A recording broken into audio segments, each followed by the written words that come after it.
국회 교육위원회에서도 좀 유감스러운 게 학폭은 해마다 사람이 목숨이 왔다 갔다 할 정도로 이런 사건이 벌어졌을 때도 침묵하다가 최근에 와서 이제 특정인에 대해서만 다루는 듯한 느낌을 받으니까 상당히 유감스럽단 말이죠. 정중하게 우리 교육위원장님께 요청합니다. 지난해 10월 달에 전라도 강주에서 발생했던 여고생 학폭 의혹에 의해서 숨진 이 사건에 대해서도 철저한 진상 규명을 해야 되고 강주 교육청도 나와서 해명을 해야 된다고 생각합니다.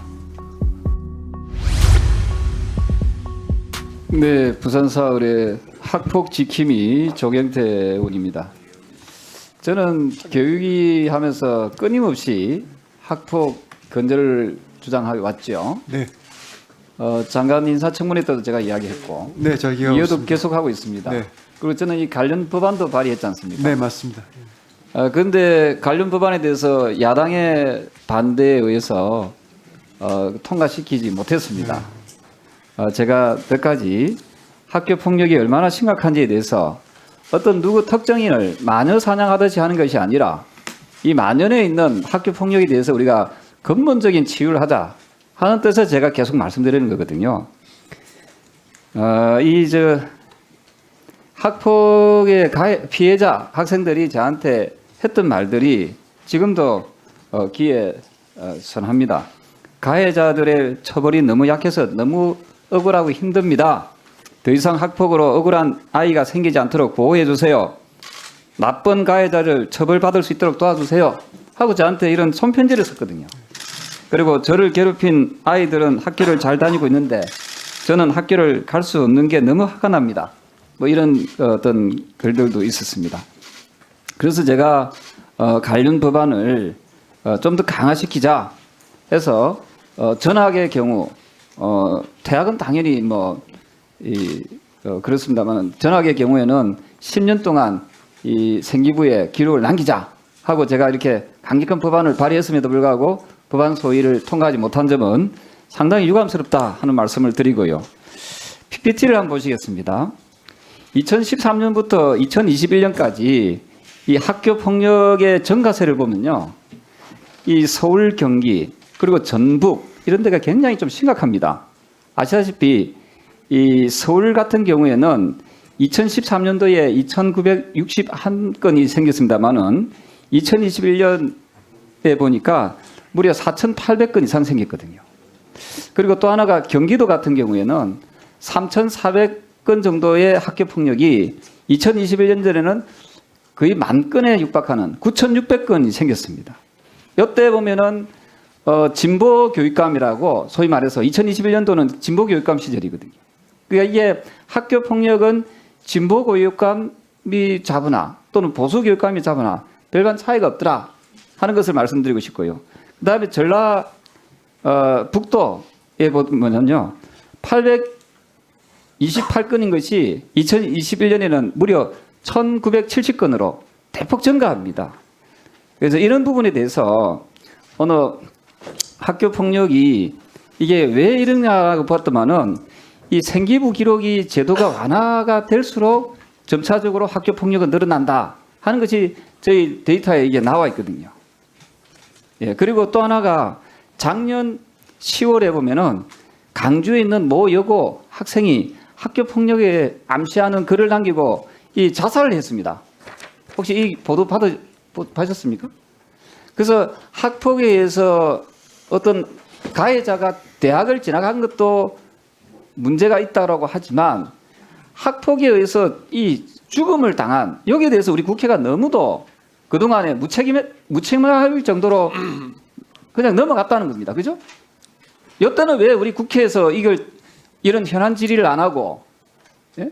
사람 목숨보다 더 소중한 건 없잖아요. 그래서 저는 우리 국회 교육위원회에서도 좀 유감스러운 게 학폭은 해마다 사람이 목숨이 왔다 갔다 할 정도로 이런 사건이 벌어졌을 때도 침묵하다가 최근에 와서 이제 이렇게 다루는 또 특정인에 대해서만 다루는 듯한 느낌을 받으니까 상당히 유감스럽단 말이죠. 그래서 저는 우리 정중하게 우리 교육위원장님께 요청합니다. 지난해 10월 달에 전라도 강주에서 발생했던 여고생 이 학폭 의혹에 의해서 숨진 이 사건에 대해서도 철저한 진상 규명을 해야 되고 여기에는 강주 교육청도 나와서 해명을 해야 된다고 생각합니다. 우리 교육부 장관님 제 여기에 대해서 어떻게 생각하십니까?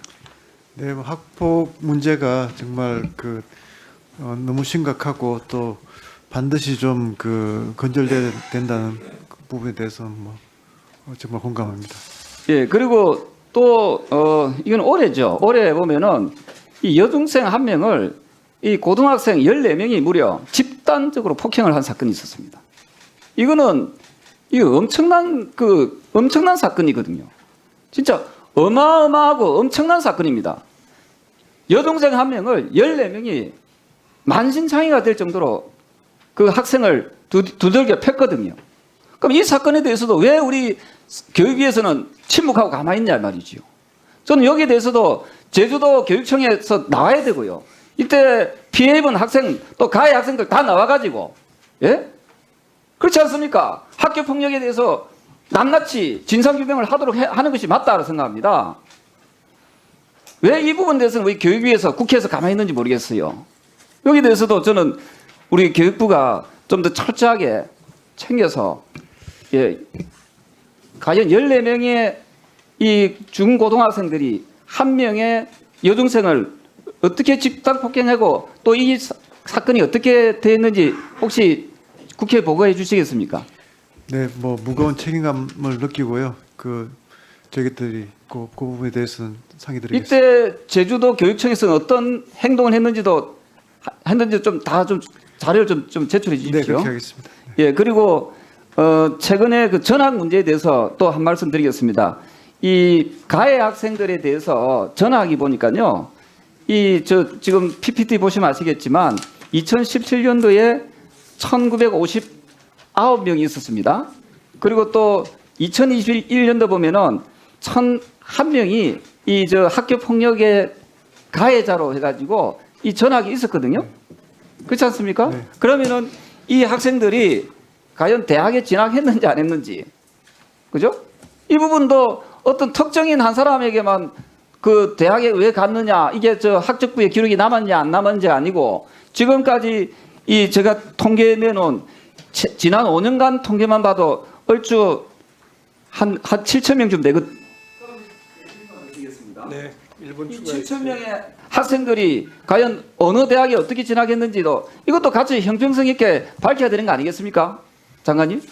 네, 특정 학생의 문제로 이렇게 이슈화가 됐더라도 이 문제는 정말 다수의 아이들에게 피해가 가는 이슈이기 때문에 일반적인 그 해법을 찾기 위해서 그렇습니다. 그래서 제가 이야기하고 싶은 것은 이 미연에, 예? 사후 약방문식이 아니라 제가 누누이 강조합니다. 싱가포르 같은 경우에 왜 담배꽁초를 버리지 않습니까? 우리나라 그리 가면 담배꽁초가 엄청나게 많거든요. 싱가포르에는 담배꽁초를 버리지 않는 이유는 담배꽁초 하나 버리는데 80만 원, 두 번 버리면 200만 원, 이게 벌금이 강력하니까 버리질 않는 거예요. 저는 이 처벌 규정을 좀 강화시켜 가지고 10년간 학적부에 기록이 남긴다면은 저는 엄청난 학폭의 문제가 상당히 저는 줄어들 것이다, 이래 보고 있는 거거든요. 그래서 저는 이 처벌을 강화해서 학폭을 나가야 된다 하는 입장인데 어떻게 생각하십니까? 예, 사실 2012년 대책에서 당초에 그렇게 들어가 있었습니다만 이제 점차 약화됐는데요.